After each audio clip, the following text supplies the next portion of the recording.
O caráter passivo feminino não é vencido, mas também não toma nenhuma atitude agressiva, decisiva. Neste caso, a queda aconteceu após um ato muito determinado de asserção do ego, que durou um certo tempo.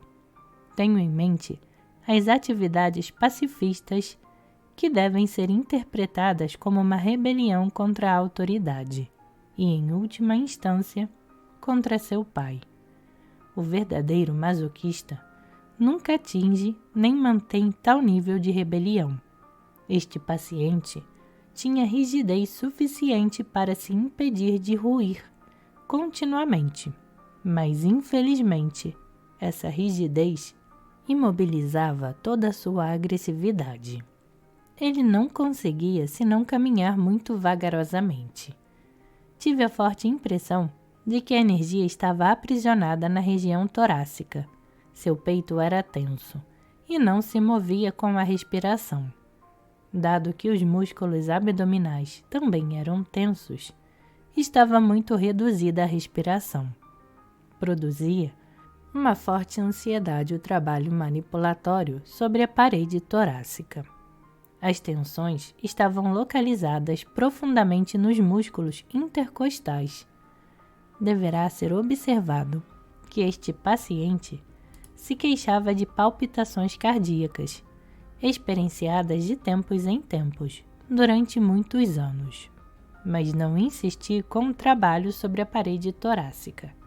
Era uma pressão bastante dolorosa e tinha-se que saber mais a respeito da dinâmica da estrutura. Tendo-se em vista o severo espasmo da garganta e as tensões pélvicas profundas deste paciente, teria sido desaconselhável elevar o nível da pressão interna sem preparar pontos de saída adequados.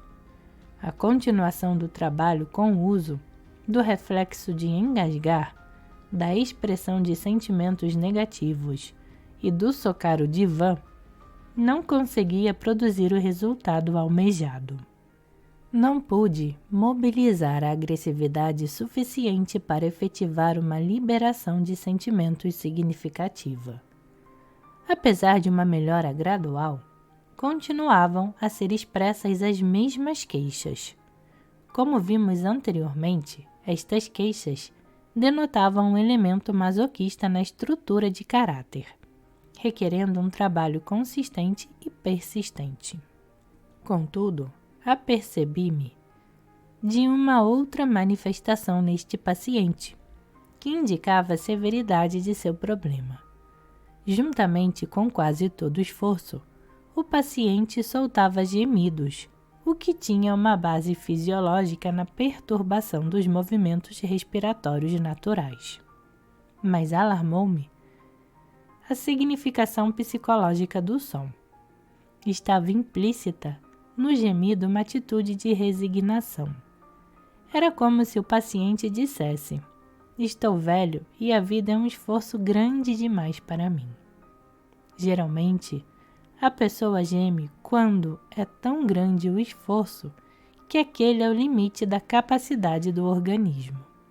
Se então o gemido vem com cada esforço, pode-se supor que o paciente estava operando próximo do seu limite fisiológico. Na medida em que nem isto estava sendo suficiente para um bom êxito, eram de se esperar desespero e desamparo. Não se deveria subestimar os sentimentos de desamparo e desespero no caráter passivo feminino, que não se engaja na homossexualidade como escapatória. Psicologicamente, a agressão, movimento para fora, fica bloqueada pela ansiedade de castração, e a regressão está impedida por um medo igualmente forte da homossexualidade. No verdadeiro homossexual, a dinâmica bioenergética é diferente. A genitalidade capitulou, embora também possamos argumentar que nunca houvera se estabelecido firmemente. A estrutura passivo-feminina, enquanto oposta à homossexual, se ancora na genitalidade, mas está imobilizada pelo medo. No masoquismo e na oralidade, o problema pode ser resolvido ao nível pré-genital.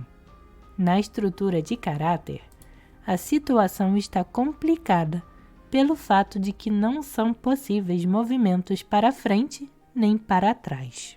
É como se o caráter passivo feminino houvesse atingido o estágio genital de organização do ego, tendo ficado paralisado de medo.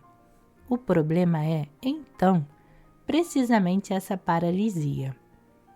Os problemas caracterológicos são sempre difíceis de vencer. A fraqueza na estrutura pode ser fortalecida ao mesmo tempo em que a rigidez compensatória é reduzida. Neste paciente, a fraqueza era o elemento masoquista e sua ameaça de ruir contra o que a rigidez estava a oferecer uma sensação de segurança e apoio. Ambos os distúrbios devem ser cuidadosamente analisados e devem ser empregados meios adequados para derrubá-los. O problema masoquista é semelhante ao que foi discutido anteriormente no capítulo sobre masoquismo. A rigidez do caráter passivo feminino tem um movimento peculiar, já que está bloqueada a agressividade genital normal da estrutura rígida. Sabemos que o pai do paciente era muito autoritário e que este tinha um grande medo dele. Enquanto criança, jamais ousara demonstrar qualquer rebeldia contra seu pai ou opor-se a seus desejos. O padrão de comportamento que adotara era realizar tudo o que seu pai quisesse que ele fosse fazer. Em seguida, afastando-se gradualmente da atividade até abandoná-la por completo. Seu pai o admoestara repetidas vezes por seus fracassos, xingando-o de desajeitado, bobalhão, estúpido e etc. A irmã mais jovem, por outro lado, era a favorita. Revelou-se em sua atitude perante esta irmã e mulheres em geral, um aspecto central de seu caráter. Em outras ocasiões, o paciente relatara seu forte interesse pelos seios. Fascinavam-no e não conseguia evitar de olhá-los.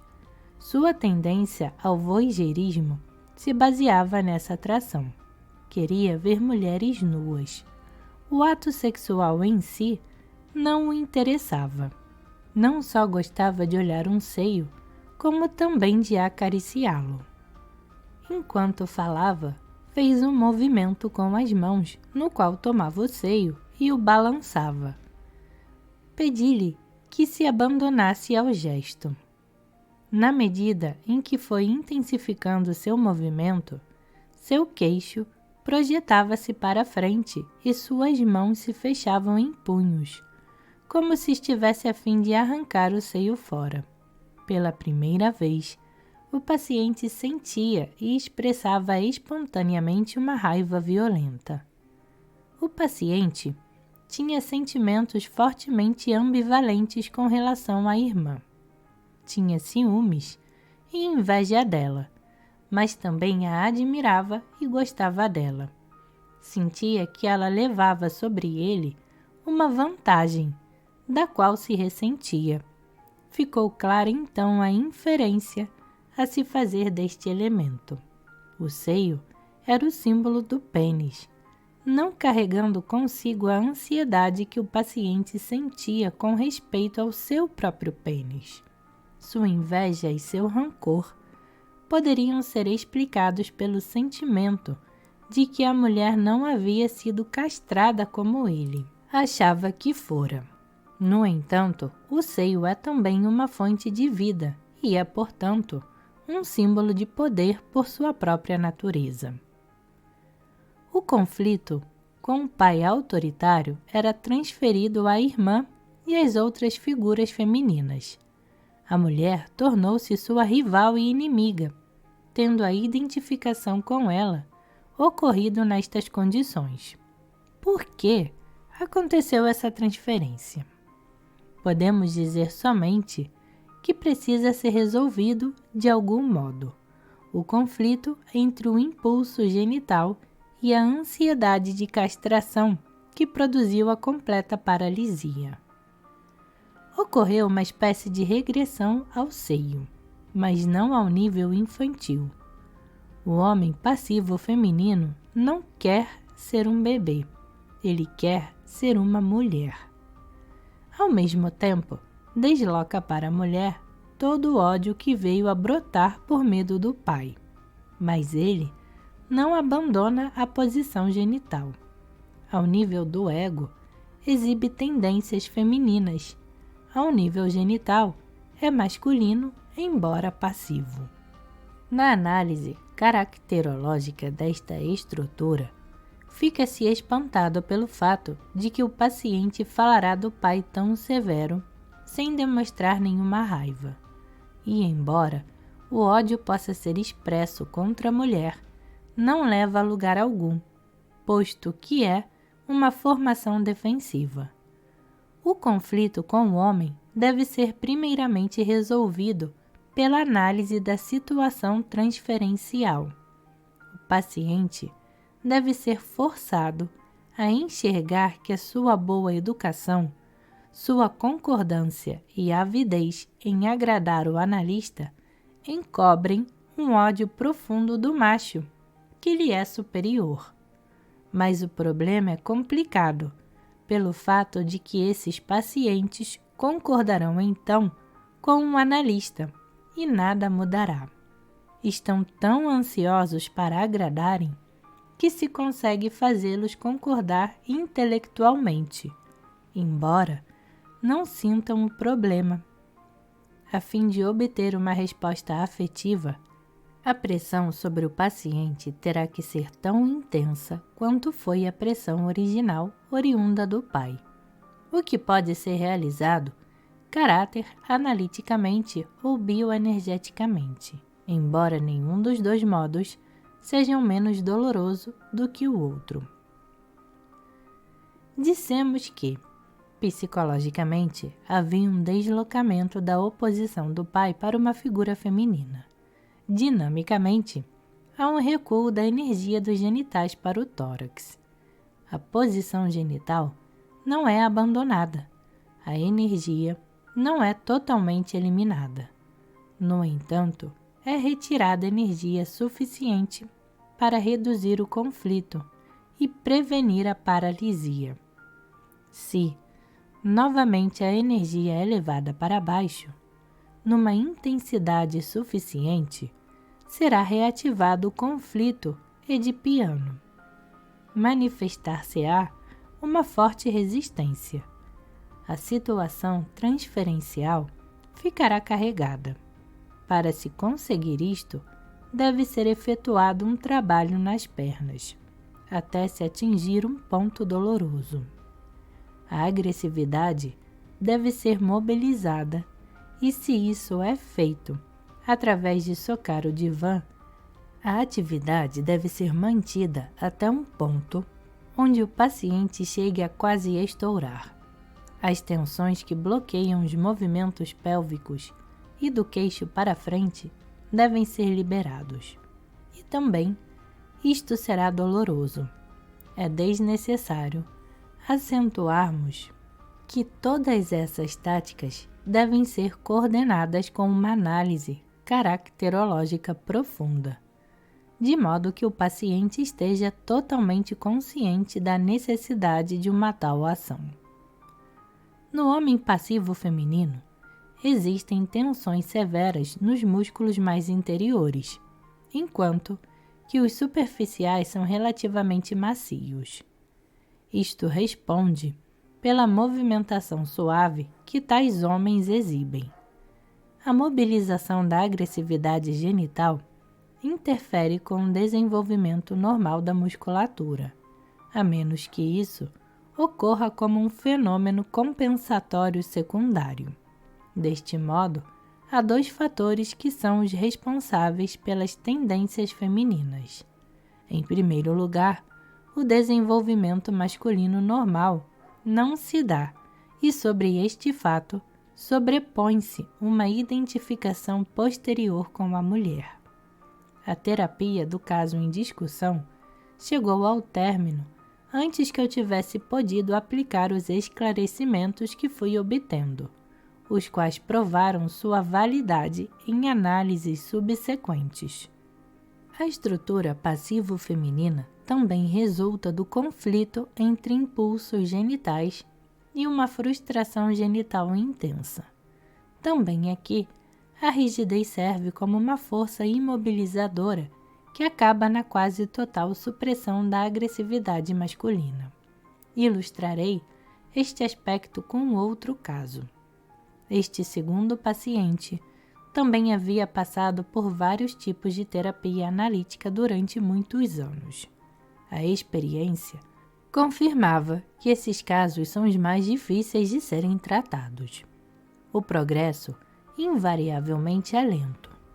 O paciente tinha várias queixas. Uma era a inabilidade de falar numa situação de grupo. Outra era a sensação de embrutecimento e enevoamento dos olhos que tornava muito difícil, às vezes, o concentrar-se. Tinha uma grande dificuldade em estabelecer um relacionamento amoroso satisfatório e sofria de sinusite.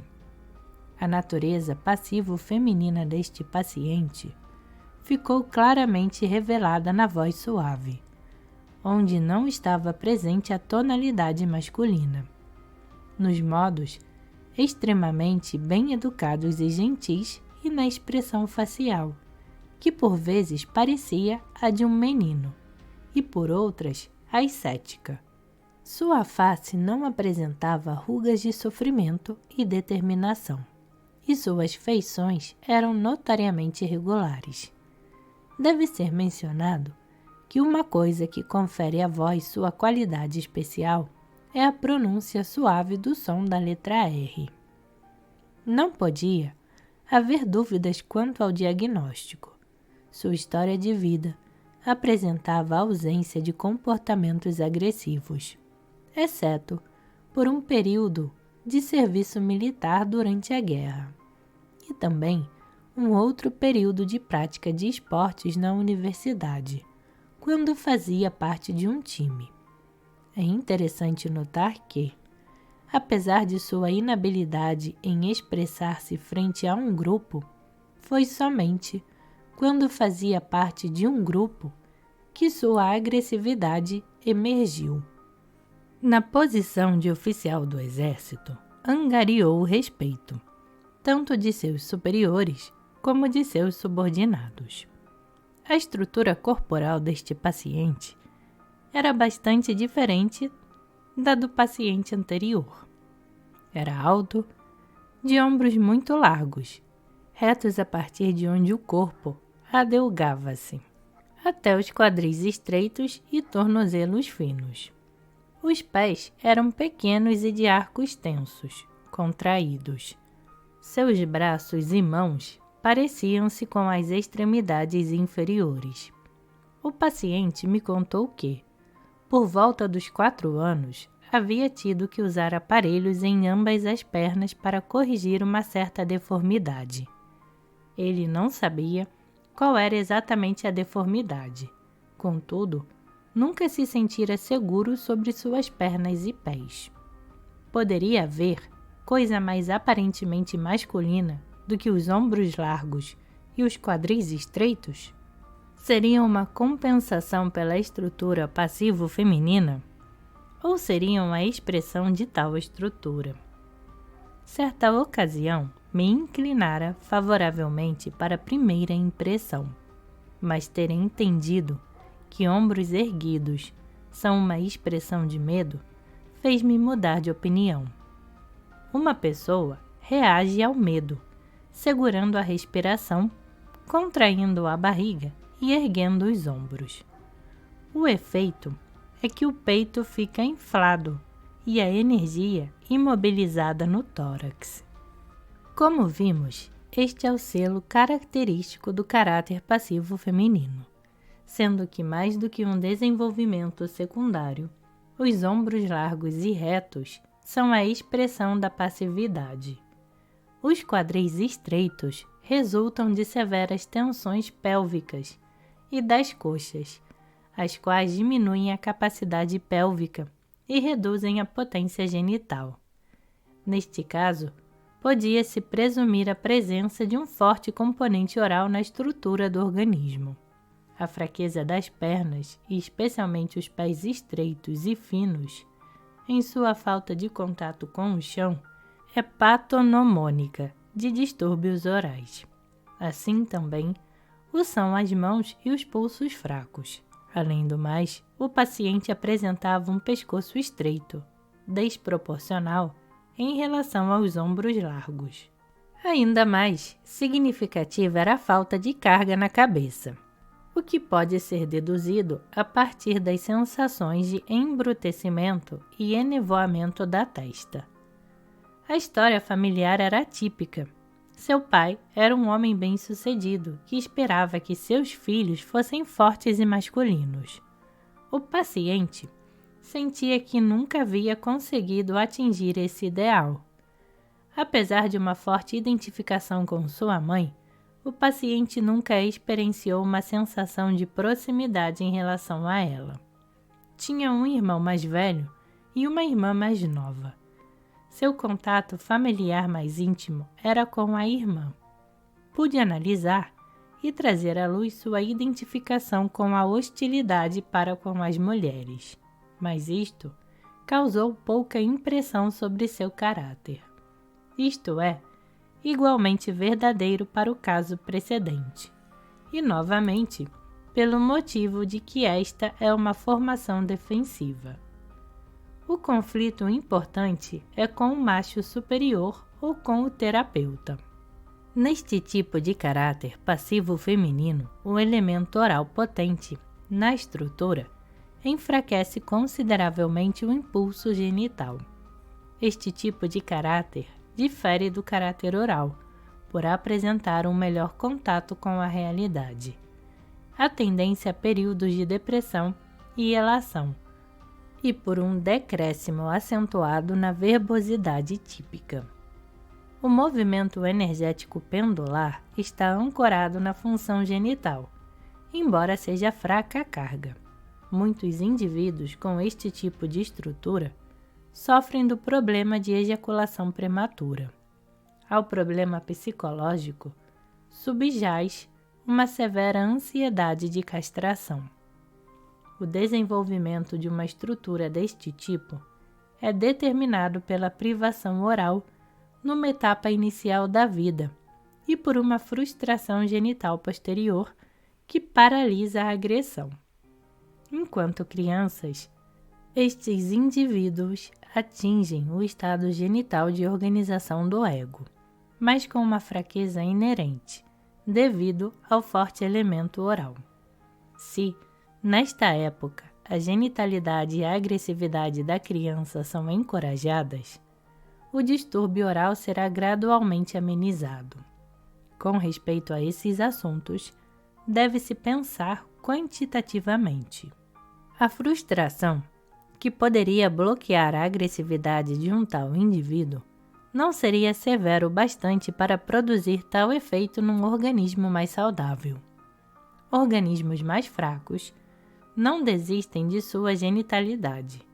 Neste sentido, não ocorre regressão. Desistem sim de sua agressividade e assumem uma atitude passiva.